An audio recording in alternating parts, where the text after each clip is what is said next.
Hello and welcome to Not Without My Sister, the podcast where I, Rosemary McCabe, chat to my sister, Beatrice McCabe, about random topics, all of which we have carefully researched and educated ourselves on before embarking on the podcast. Beatrice, how are you today? I'm great, thanks, Rosemary. How are you? I'm great. I'm very excited about the topic of today's podcast, which is calamitous kids. Oh, God, yeah, I forgot about this. Kids and calamities. Yep. Oh, gee, the professionalism. I was preparing like Billy-O last night and then I forgot.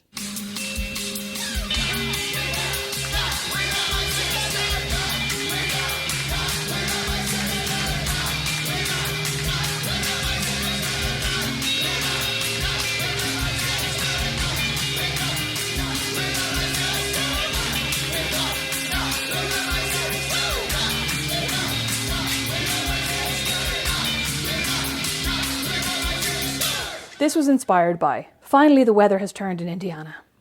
And it feels like summer is on the horizon, although I accept that there may be yet another snow. Well, it's also lashing rain right now, but okay. Well, yeah, no, it is rain today, but it's very warm outside, very muggy. I was over in Beatrice's house the other day. Finally, it was warm enough for us all to sit in the garden and do like socially distanced, relatively hanging out. Hopefully we'll be able to do not so socially distanced hanging out very soon when we're all fully vaccinated. But I was over hanging out with you and Beau decided that he wanted me to draw. What's the name of that thing he wanted me to draw? Do you know? Cupman? The thing with the top hat. It's like the... Oh, no. What is it? Oh, no. Cupman. It's called the... I can't remember. Anyway, some cartoon character that he had drawn. He's basically like... He's obsessed with trying to get people to copy his drawings. So he's like, I'll draw this and then I want you to draw it. So listen, I drew my own interpretation. He had a nice little pair of Nikes on. He was carrying an Hermes Kelly handbag. And Beau threw an absolute fit. Beau threw a fit? Yeah, I know, but it was shocking. And then after I thought we'd made up, I was like, why don't you draw a nice picture of me and Brandon? He was like, no, but I will draw a picture for you. And he draws a picture of the world's tiniest gravestone, right? These little tufts of grass. And he writes beside it, Rosemary's grave. All perfectly spelled, to be fair. Was it? Yeah. Yeah, it was really impressive. And then I told him that was really mean. And did he really want me to die? So he changed it to poop grave. That's a bit profound. Do you really want me to die?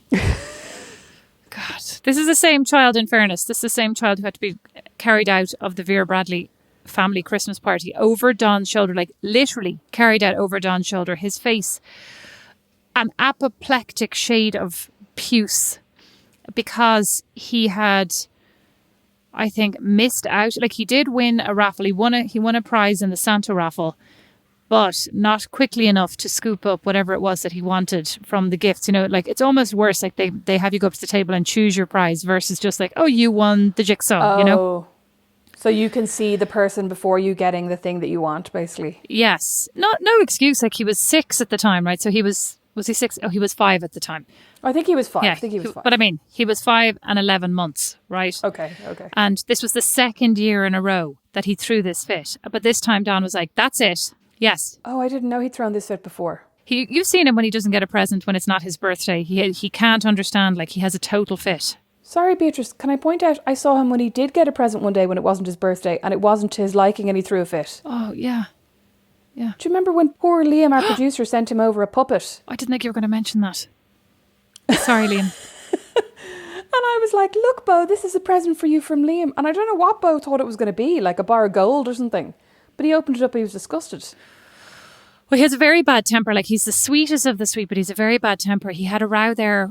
What was the row about? Oh, he got into trouble with school because he was... Oh, no. He had a temper tantrum and he was sent up to his bedroom. And then Don was sitting down in his office, like in the studio. And he looked out the window and saw Lego T-shirts, towels, bedding, everything raining down on the front garden from the bedroom window above. When he went up, he had literally taken any loose object in the bedroom and flung them out the window. Right, so then he was sent out to tidy them all up, like after he calmed down, after the hyperventilation was over. So he was sent out to tidy them all up. Fine. Fast forward to the next day, he comes in. Oh, we get a message from the teacher. Please tell Beau not to wash his feet on camera. Oh, I can't, right? Anyway, so apparently on Skype, on this class Zoom, he carried the iPad into the bathroom to wash his feet. Like, as I said to Mum, I mean, something religious about that all the same. Like, I should be like, fair play. I was just thinking that. I know. Fair play. Bless. Anyway, no. He was trying to wash his feet because during class he was paying so much attention that he'd opened the window and climbed outside to retrieve some spare Lego that he saw on the grass that had not been picked up the day before. I can't. You can't keep on top of this one. When I was over supervising his e-learning, I have to say I did have to tell him more than once that he was not to bring the iPad into the loo. Oh, I mean, they carry their devices everywhere. Like literally, it's like they're attached to their hand. I watched a TV show yesterday with Nash where the kid anyway set fire to the kitchen because he was cooking with one hand and playing Switch with the other. Like, let me tell you, no connection was made. There was no like, oh my God, that's why I shouldn't be. Instead, Nash was like, well, at least the device didn't get ruined. No, that is not the story you're supposed to be taking away from this. I'm impressed that the child was cooking though. Oh, he was like making a piece of toast. Oh. We also got a phone call from the teacher recently, or an email. Would you be able to call me, please? Because some disturbing conversation from Bo on the class Zoom. And I'm like, it's because recently, he was having a temper tantrum. And Don goes, get into that office there and get on your Zoom, like go to school. The teacher, so I go to the teacher, like, what's the story? I called her and I was like, yeah, can you tell me? She goes, well, some of the parents complain that Bo said he hates his life. And it's also a pandemic and he does hate it, right? Like he hates virtual learning. It's not easy. Like a bit of patience would be helpful. He then proceeds to tell the entire class that his father has locked him in this room and that he can't escape. And he's been here for hours and he's trapped inside here. Yeah. And he's against his will and he's starving. I mean, and you've met Bo. Is he ever starving? God. As our school nun, Sister Kathleen, used to say, you, my dear, will never be starving. That was kind of bitchy, in fairness. She used to say it to all of us. Oh, okay. Well, I thought it was just Not to just you. me, I think. No, I'm suddenly like, oh my God, maybe she was like that Spanish man going, you've got reserves. That was bitchy. But he was right. Oh, you sure that's what he said? He could have been speaking Spanish. No, he was speaking English at that point. Oh, okay. So anyway, yeah, but I mean, so that's just like, I mean, he's just got a bad temper. Hang on, sorry. To clarify, as he said, you've got reserves, he literally like made the outline of my body with his index finger. Like, you've got reserves. What a perv. Yeah, he was a bit of a perv. He had tattooed eyeliner as well, which I thought was suspicious. Tattooed eyeliner? Like you? I do not have, those are eyebrows. I do not have, oh my God, I got a text from someone today who said, from my friend Sophie, who said, I've just realised your wedges are my flatforms because I have so many pairs. And I was like, sorry, to clarify, Sophie, I do not have a single pair of wedges. I do not own a single pair of wedges. This has become like myth, like the Rosemary McCabe myth. You're weirdly, you're lisping. It's so strange. Me surrounded by wedges. Do you actually have no wedges? I bet you do. I've not a single wedge. I bet you do. Later on, I want a picture of the wardrobe. I bet you have one. I bet you what you think isn't a wedge is in fact a wedge. I'll get all my shoes out actually because I was thinking of packing them all up because I never wear them. Oh, great. I'll get them all out and I'll send you pictures. Sounds good. I only own about 8 pairs of shoes and they're all runners basically. Do you know what other shoes I was reminded of the other day? There was some collaboration. Palladiums. Totally forgot about them. What were they? Remember they were like very thick-soled Converse kind of thing. Oh yeah. I think I had a pair. Why did I wear such dead uncomfortable shoes? Like even Converse is dead uncomfortable. I know people love them, but they're uncomfortable. I was actually saying to Brandon yesterday we were talking about shoes and babies or something, and I said, I wouldn't put a pair of shoes in a baby, they're not comfortable, right? I was like, poor baby, blah, blah, blah. And he was like, but you're the very one who wears stuff all the time that you say isn't comfortable. I'm like, that's for fashion? Yeah, but Rosemary, also your idea of not comfortable is everybody else's idea of like extreme comfort. Sorry, my idea of not comfortable is like jeans. I'm like, these jeans are so uncomfortable, I could be wearing leggings. Well, that's my kids' idea of uncomfortable too. One of them told me the other day they were never wearing jeans again. Ours are obsessed with not wearing jeans. I know, they wear all these desperate joggers, as Mom would say. They look like Grandpa. Actually, so Brandon's youngest son, who's 6, has taken to wearing his pyjamas to school and it's driving Brandon insane. Why? He's literally like, you can't. I think Brandon's got a bit of a Claire McCabe about him, that he's a bit like, what'll the neighbours say? If they see you like toddling off to school in your PJs. So nice, you married Mom. Oh my God, so sexy. She loves you and you love her in man form. Taller with a beard. Oh. And he cooks a lot. He makes loads of cakes. He does make a lot of cakes. He works out like crazy. She's always walking places. Anyway. Brandon basically is like you can't wear pyjamas to school. They're not for school. And so Finn has got around this idea and he's now started wearing his swim shorts.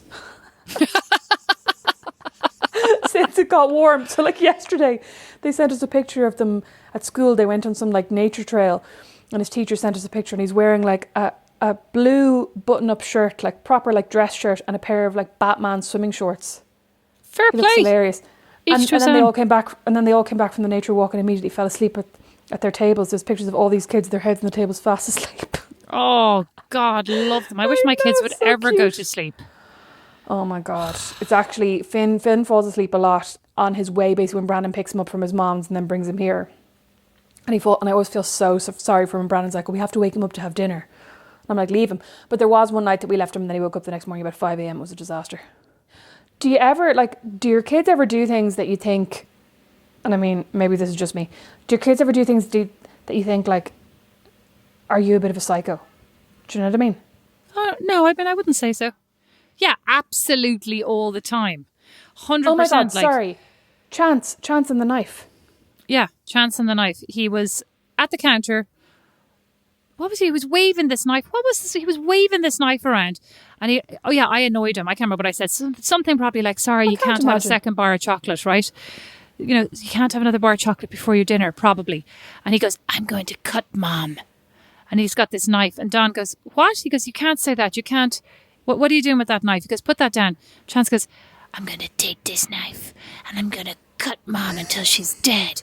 And Don goes, you can't say that. You wouldn't say that. You don't say that about your parents. You can't say that about your parents. He goes, oh, I wouldn't cut you, Dad. I love you.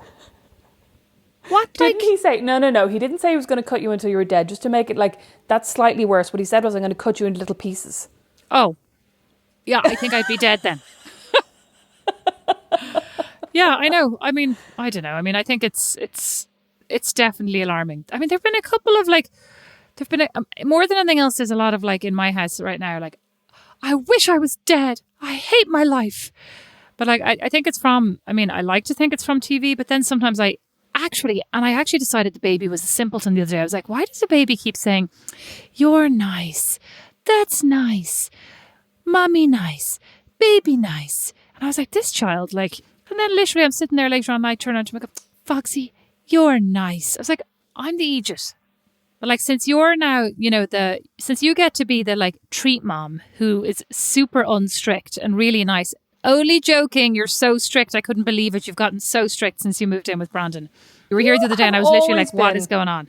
You have always been obsessed with the idea that I have to be the treat aunt and the treat mom. And that's never what I wanted to be. I never want to be the like super soft, lets you do whatever you want. No, that was never me. No, I'm not saying let's do whatever you want, but also like you don't want to be the aunt who comes over and is just a pain in the hole and everybody dreads seeing her coming. Like, you're actually I was a pain in the hole for the whole of last summer and your kids still love me. Excuse me, you were not. You've become much stricter. They love you. Chance literally told me to call you the other day because I love Rosemary. I love her so much. And I did. I called you and told you that. And you were delighted. And then you promptly came over and were super strict. And Bo, I think you're interrupting again. What? Like, what is this? Yes, he is interrupting. It's the summer holidays. He interrupts all the time and I tell him to be quiet. But like, you don't need to worry about it. Anyway. Summer holidays, schmolidays. Point is. Irrelevant.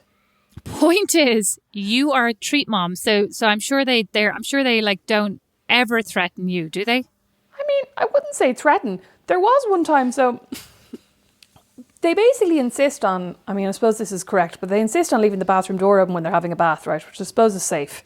But I'm always just like, are you joking? Is this the 5-year-old and the 7-year-old? You're like, would you mind closing that door? I'm trying to do something out here.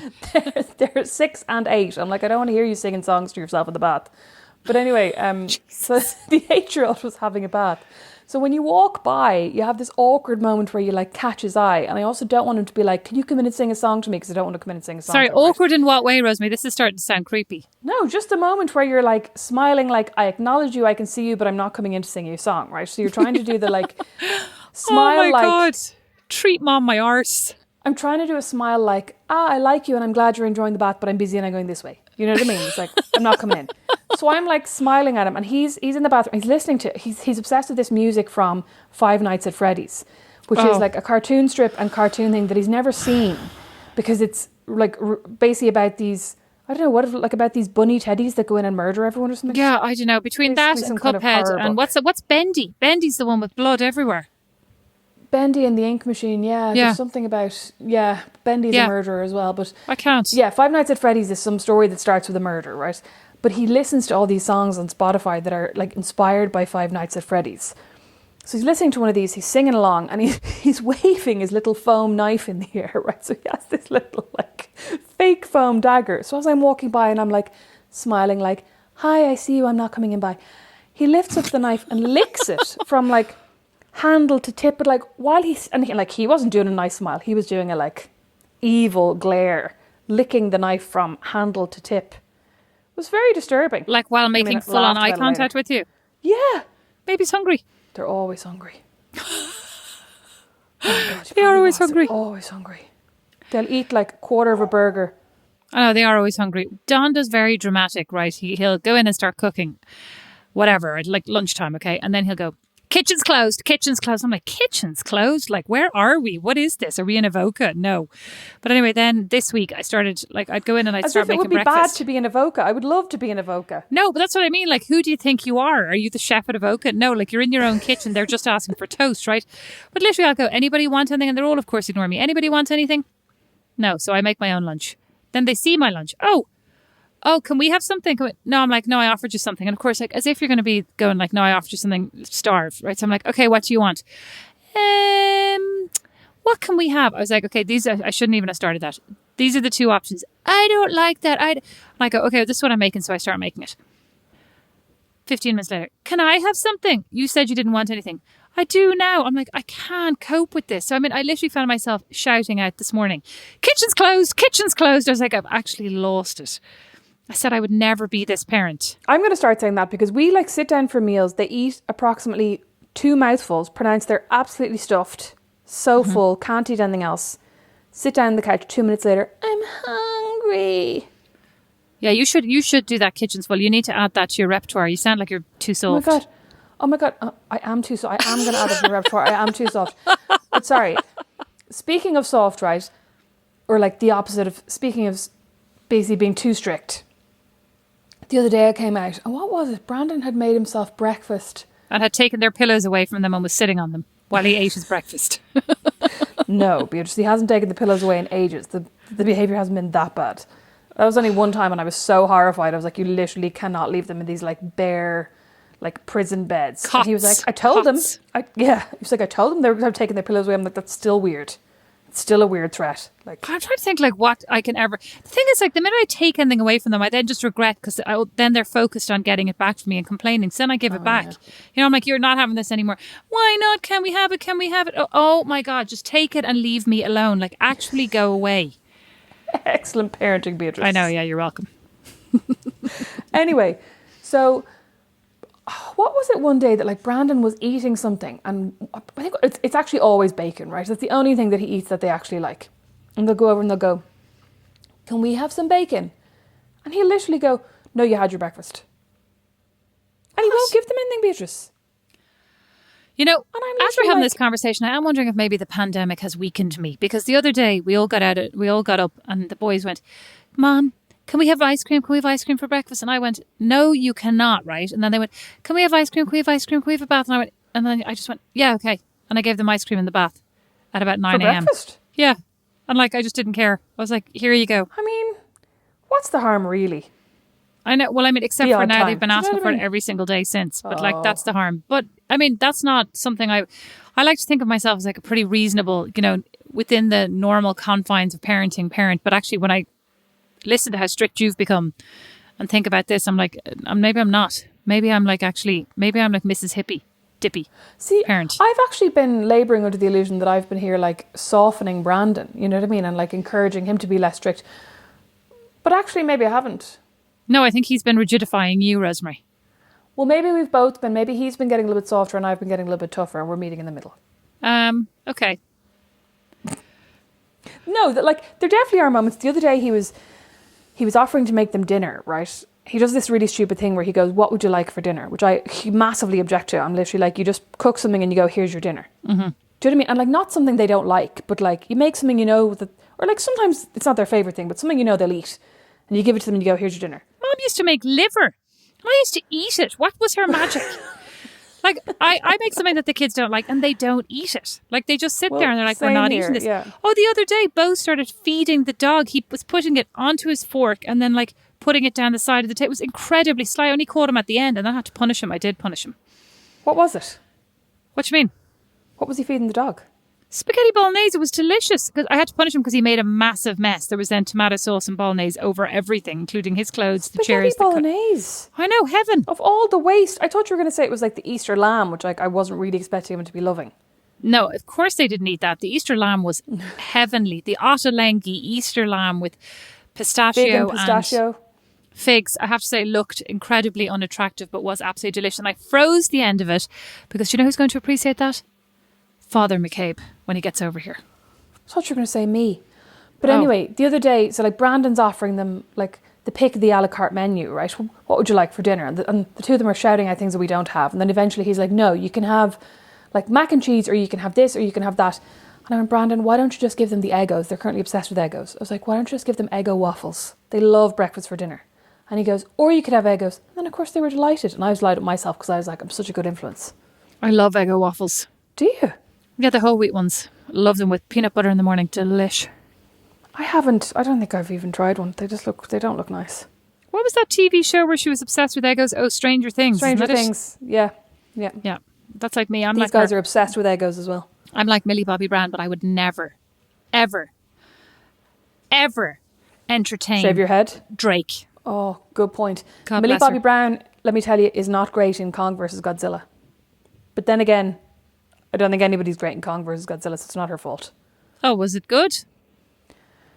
I mean, we enjoyed it. I think I enjoyed it a lot because I just kept imagining Dad laughing at like every time the monster would fly in off like the side of the screen. You know what I mean? Oh, yes. And start squashing the other monster. Like, it was ridiculous. But yeah, but I wouldn't pay €20 for it. We only watched it because it was free on HBO Max. Oh, really? Yeah, it's like $20 to rent or something. Oh. Well, I watched Wonder Woman 1984, which I think I told you. Oh, you did? Yeah, and I'm still waiting for you to watch it because I want to have comment. I want to discuss female feminism, etc. Female feminism. Yes. Okay, back to the kids. So go on. So you think that anyway, they're all good. They're all good. They're being raised well. My kids, I'm talking about here. They're being raised well. They're in good hands. We're not worried when did about I say them. They're that? cool. That's what I think. I'm wrapping up here. I think that's the wrap up. Literally, the only comment I've made on your parenting is sarcastically when I said, great parenting, Beatrice. When you were like, I told him he couldn't have this, so I took it away, and then he gave out to me, so I gave it back. Well, you'll be happy to hear that tonight is night one when the baby is going to be in his own bed. Does the baby Actually, it's know? not night one. It's not night one. It's night one of 2021 where he's going to be in his own bed. For like a 6-month stretch when he was 9 months old, he was in his own bed, and then he got out of it because he kept puking in it, which is why he ended up in our bed in the first place. So he's going into his own bed. Do you think the baby's on board with this plan? Well, when I said to him today, "You going to sleep with Chansey? Are you excited?" He went, "Yes." I'm not sure if he fully understood me, so I think when I trap him in the room later on and lock the door, only joking, then we'll see. She's winking, listeners. Mom and Dad told me. Now, Mom and Dad have that story of. Do you remember they went to a party once, and their friends at their friend's house, and the friends of these friends who Mom and Dad didn't know turned up without sans kids, as they say, and their kids were like, I don't know, 7 and 10. And when Dad's friend, who the party host, said, "Oh, where are your kids?" They said, "Oh, they're at home. They're locked. Should we lock them in their bedrooms? They're fine. They'll be grand. They'll be grand for a couple of hours. You know, they're safe." And the host marched them out the door home. Did he? To unlock those doors and get their kids out. Yes. So, you know, we've come a long way, baby. That's a real dad thing to say. We've come a long way, baby. That is such a dad thing to say. Good on him, though, because I feel like a lot of the time, especially, I mean, quite rightly, when people tell you things that they do with their kids or whatever that you may not, quote unquote, approve of, we all just kind of go, oh, and say nothing. I don't think Dad and his posse have any problems expressing themselves and their opinions. Well, I also read a thing today. I think it was in the Guardian or the New York Times, and it talked about how women in their 40s finally have the same level of confidence as men. Like that, there's a parity. Women in their 40s levels. have the same confidence as men at the age of 12. Oh, I'd say exactly. Yeah, Probably. That's what I was thinking about Nash in the comment about like who would want to date that guy.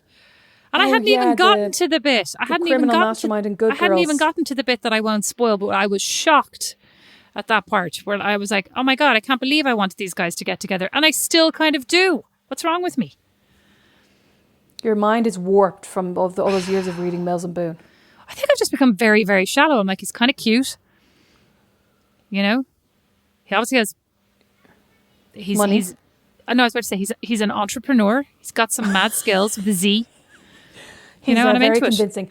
Sorry, back to the kids. Can I just ask you, what are the motivational incentives that work with your children? Are there any? I say things like, you know, we're in this together and we both have to be good partners. I do say that. Do you? And then I go, listen to me. Listen to me. I'm talking to you. You're not being a good partner. I say, good partners listen to each other. And then I go, get up to your room. No, I don't. I do that part about the partners. And it, let me tell you, falls on deaf ears. That's to the 9-year-old. I can only imagine. I thought he was 11 now. Oh, he's 10. He's 10. To the 10-year-old. Oh, I've been telling William nonstop that he's 11. Listen, believe it No, he he's wants. 10. No, but like what I mean is, when they're behaving badly, or like when you're trying to get them to go to bed, or you're trying to get them to just do anything. You know, when you're Rosemary, like, there are no threats in a pandemic. Oh. There are none. There's nothing, because I keep also breaking down in like, it's not fair to punish them. You know what I mean? It's not fair to be really strict with them, because unlike your kids, my kids aren't going to school. They're not seeing anybody. They're not doing anything. They're like at home, trapped with their parents. Like, who wants to be nonstop with their parents? okay, but like pre-pandemic, were there any threats that So worked? long ago, I barely remember. A year and a half ago. A year ago. I mean, honestly, they were all kids though then. You know? Yeah. I got an 8. They've I had matured 8 and so down. much. Now I have like 10, 7. Yeah, but like, sorry, 4, 2. 8 and down is perfect because we have 8 and down. And what I'm saying is there are no threats that work. There's nothing. There's literally But like they're also not really bold and they're not really defiant. They're just naughty. They're just disobedient. Like Nash has actually now got like language at his disposal to cut you down with. Oh, good point. Well, no, excuse me. One of ours bit the other one the other day. That wasn't Oh yeah, good. well that's not language. No, but what I'm saying is that was bad behaviour. Oh yeah, well you I were mean, saying okay, that they're not really bad. I'm saying that was bad. But I'm saying though that's like child bad behavior. It's like you're not so worried about like their psyche. You're just more like go and time out. Mom says, as a former educator, that you shouldn't. That she has read or she has heard that you should do timeouts the length of their age, basically. So if you have an 8-year-old, you do a timeout for 8 minutes, and it shouldn't be longer than that. Oh God, that doesn't feel long enough. Well, I know. Well, I mean, Fox now has taken to slapping, right? But he only slaps Chance, who's 4. So the 2-year-old is got it in for the 4-year-old. There's a lot of jealousy going on. And the minute, and I mean, poor Chance, like he knows what he's doing too. He'd be like, my mommy. And then Fox would go, my mommy. Right? So there's lots of jealousy happening in this like pent up cauldron of emotion that is currently our house. So Fox is taken into slapping, scratching and hurling large transformers right at Chance's head, like poor Chance. Okay, so this morning he just walked up to him and flung a really pointy transformer right at Chance's ear. Of course, Chance is bawling his eyes out, and I said, Fox, Poor say Chance. you're sorry. And he just stands there. I go, say you're sorry. I'm like, say you are sorry. I go, you're going up to your bedroom. You're going, I'm going to call your dad. I'm going to do this. And then eventually I go, say you're sorry or I'm taking your bottle away from you. Sorry. Like, thing is, he totally understands. Sorry. Yeah. Well, this is it, right? The other day I walked into the room right after the biting had happened. And I didn't know what had happened except that Finn was like roaring, crying, rolling around the floor. And William, the 8-year-old, was standing there looking like fairly shamefaced, but also completely silent. And I came in and I went, what happened? And he just stared at me. And I went, William, what happened? And he just stared at me. And I went, tell me what happened right now. And then he started to smile at me slightly. It was almost like in the bath with the knife. So he started to do like a slight smile.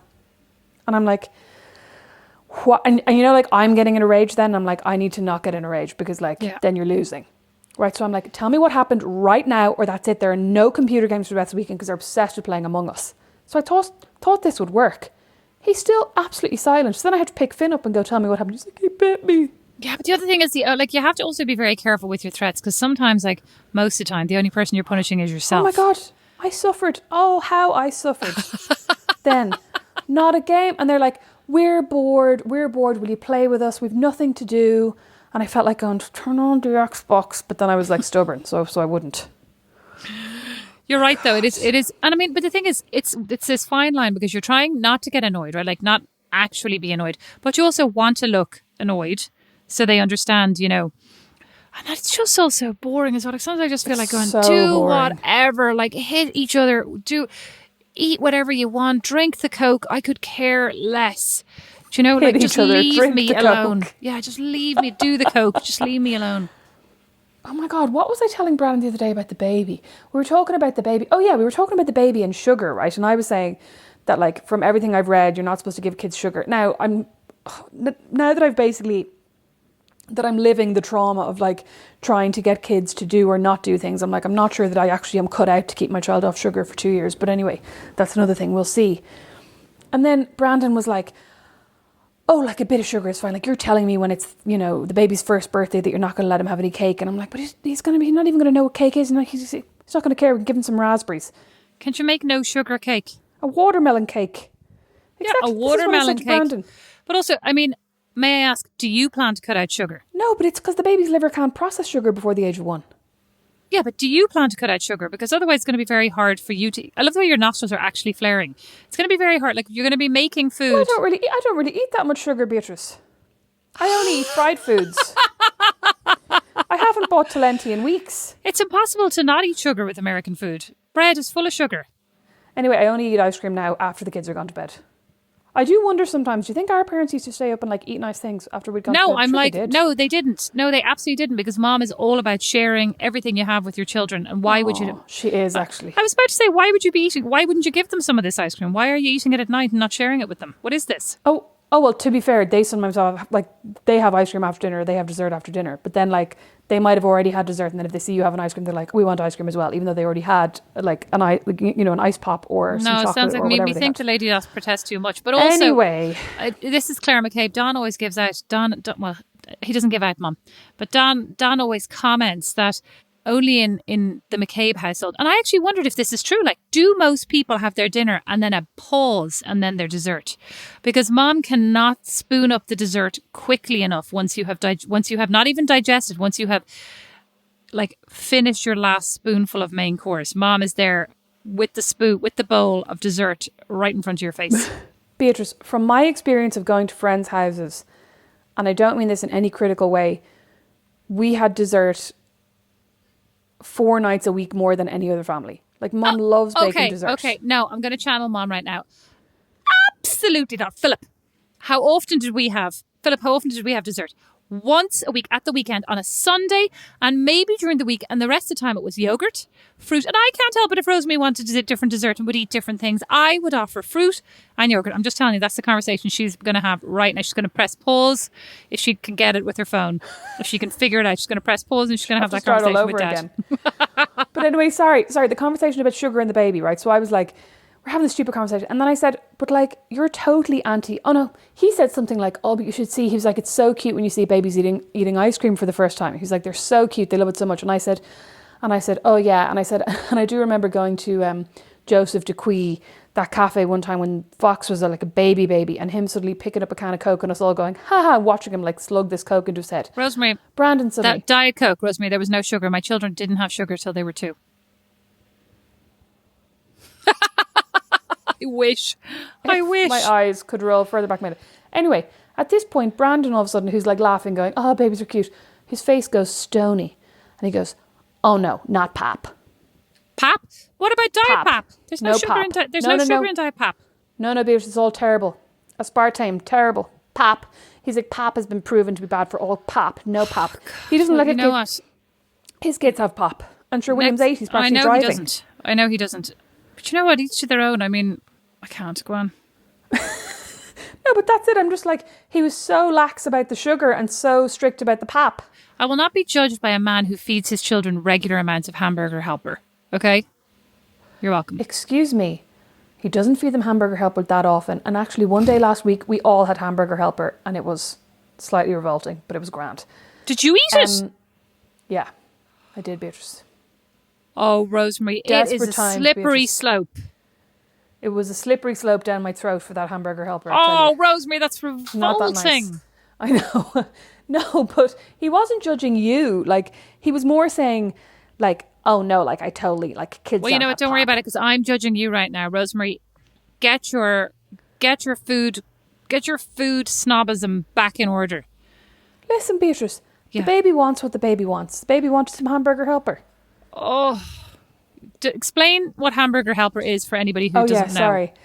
If you imagine boxed mac and cheese, right, but that's actually kind of nice. Hamburger helper is like you fry up minced beef, ground beef, as they call it here. And then you add like water and some kind of mix that comes in a package, and it makes it like, the one we had was called four cheese lasagna flavour.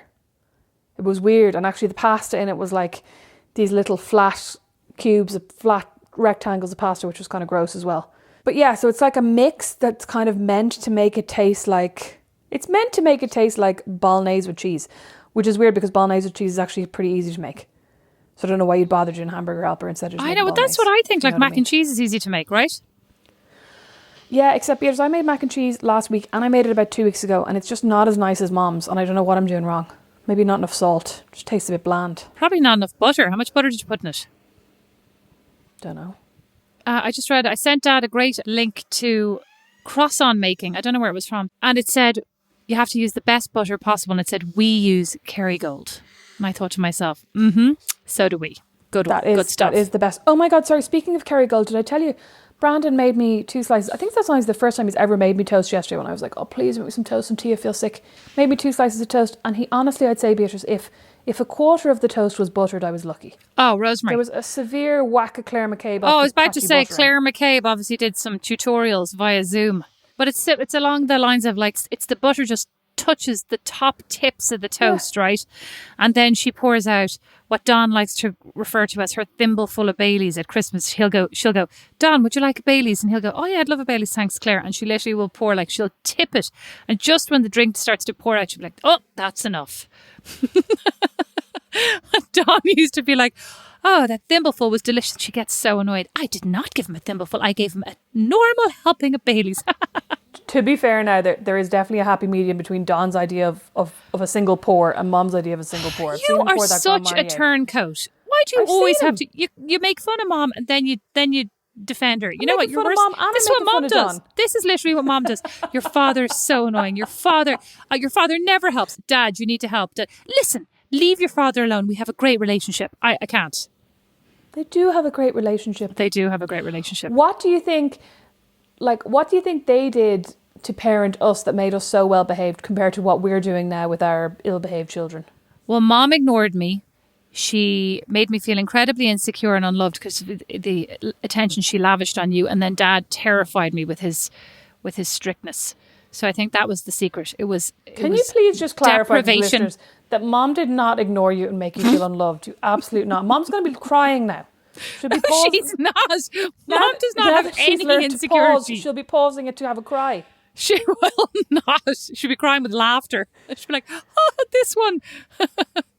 What about you, Rosemary? What do you think the secret was to making such a great, well-rounded individual as you are today? Yeah, there was definitely a good helping of fear from Dad, wasn't there?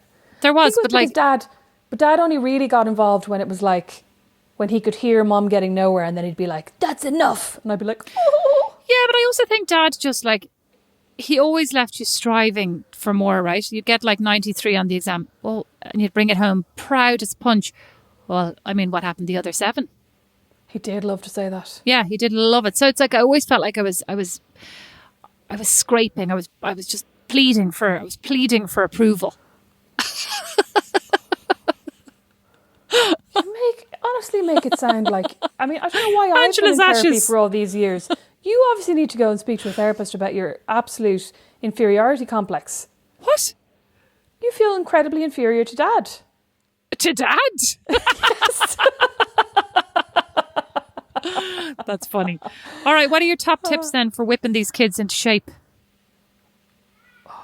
Devices. Yeah, good one. Okay, children need devices. Bribery. Oh, Devices. distraction. I'll tell you, distraction. That's a good one. When things are getting like out of control, I just immediately change the subject. Like they actually have got the attention spans of gnats. So I've realised recently that when Bo's throwing meltdowns, whatever, I just suddenly open the fridge and go, oh, what's this? Or, oh, look at this game. Not from the fridge, but like, oh, what's this over here? Oh, maybe we should do some drawing or whatever. And like, it tends to throw him off the... I do think as well, like, so just to balance out my love of threats, I do like to always have something positive we're doing tomorrow to promise them. Do you know what I mean? To be like, we're going to do this really nice thing tomorrow. Like, if you go to bed now, we're going to wake up and it's going to be time to do this nice thing. Whether it's like, it's going to be time to do your Easter egg hunt, or it's going to be time to go and see your grandma, or it's going to be time to go to the gym with your dad, or well, like whatever it is that they're excited about, go to the gym with your dad, lol. Well, they were excited about that. But like, to have something, like something nice, basically. No, I'm the absolute polar opposite. I promise them absolutely nothing. And I tell them nothing until we're about to get in the car and go, because otherwise I'll say, oh, we might go to X, Y, Z today, or we're going to go to see Rosemary this afternoon. When are we going? In 30 minutes. 30 minutes! We're going to go in an hour. An hour, Chance in particular. That's forever! And I go, no, it's not. It's in an hour. Just go and do something. I can't. Why can't we go now? I'm like, so now I literally tell them nothing. I tell them absolutely zilch about anything I have planned. And then I just go, get your clothes on. Let's go. Let's get in the car. Because in general, they're naked.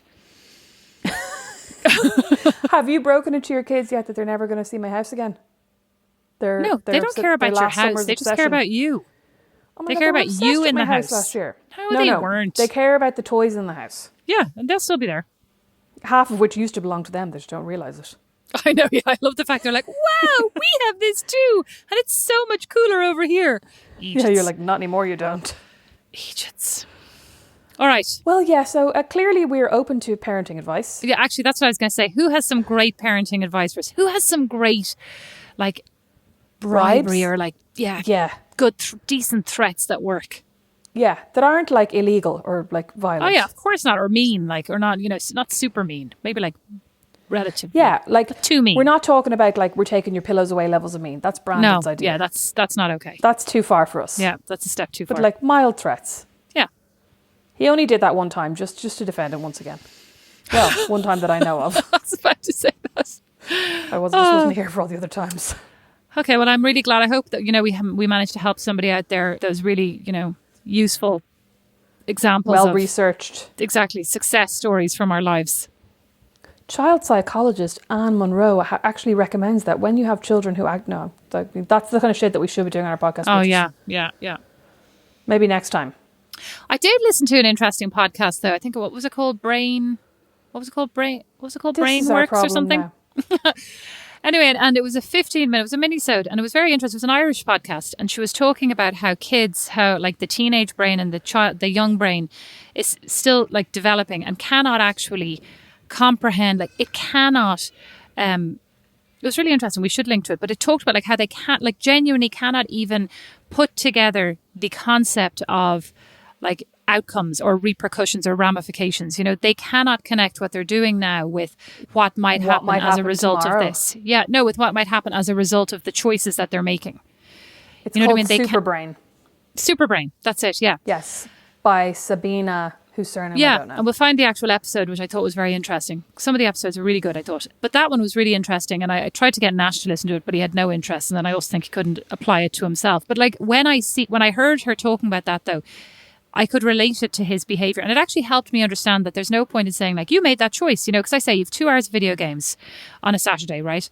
And if you use them in the morning, then they're gone. But he can't understand that if he uses it now, or he can't connect that with, then I still don't have it in the afternoon. Like, and he looks so despondent, but I wouldn't have, I couldn't. And he'll say things like, I couldn't help myself. I just really wanted to play, So I thought that was interesting. Like, I do think we should be, sometimes I hear myself talking to my kids and I go, oh, I would never talk to even Rosemary like that, Like you get cross or you get like kind of impatient. I was like, we have, same way we talk a lot about how we should be nicer to ourselves. We should be nicer to everybody. We should be nice to our kids. We should try to understand things from our kids' perspectives. Yeah. I read there was an interview. Why can't they understand things the way I do?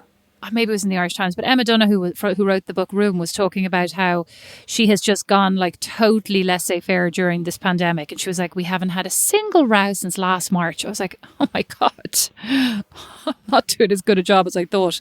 But yeah, but probably because her child's like 17. No, I think her child was like 11. But anyway, thanks. I was trying to comfort you. Thanks, though. Thank you all so much for listening to Not Without My Sister.